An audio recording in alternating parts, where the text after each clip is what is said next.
Mau, tingin ka naman dito. Mau. Ay, Malu. Nahiya ako eh. Naiya ka? Ba't ka naiya? Nahiya ako pa niyang palagay na ha? Naiya ka. Nahiya ako. Doon pa si Flor. Wala pang kahihaya sa katawan. Si Flor. Sexy kasi eh. Labang mo na. Hindi totoo. Kasi flawless, dun. Flawless ka dun. Oh? Oh? Oh, look at the skin, man. Oh, no, man. Sa akin naman to, astig.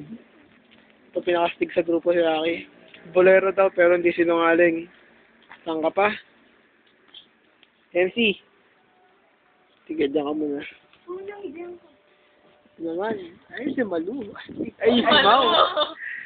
Sigo, pakito. Sabi mo kasi Malu. Pakito. Tingin ka dito. Say hi naman, oh.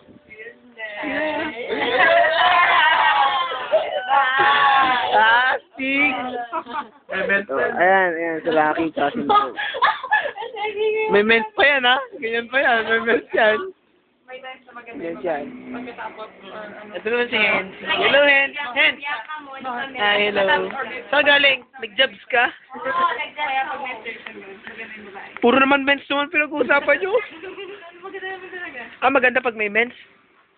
Kaya pala kapangit mo ngayon, do. Oh, sorry pangit ako eh.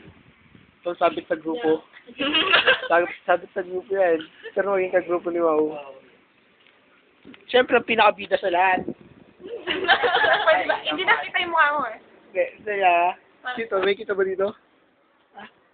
Oo, yan. Yan, nakikita. Bida sa grupo to eh.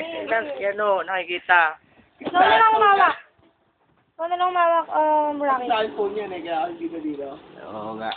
Diba? Tapos, si Rocky, pinakamataba sa grupo. Kaya si Flor, pinaka-sexy.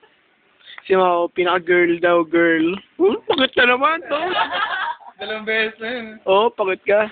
Si Malu, never mind. Senti, pinakamabait sa grupo yan, oh. Nagliligpit. Lulutuan nga kami ng sinigang, eh. May kamatis. May kamatis. Send all. Tapos yung kay Malu ulit tayo. Malu, mata mo ang pataas-taas. Sige na, isa. Uy, last na yun to. Para ganito mo to. Ganito mo to. Kamali. The things about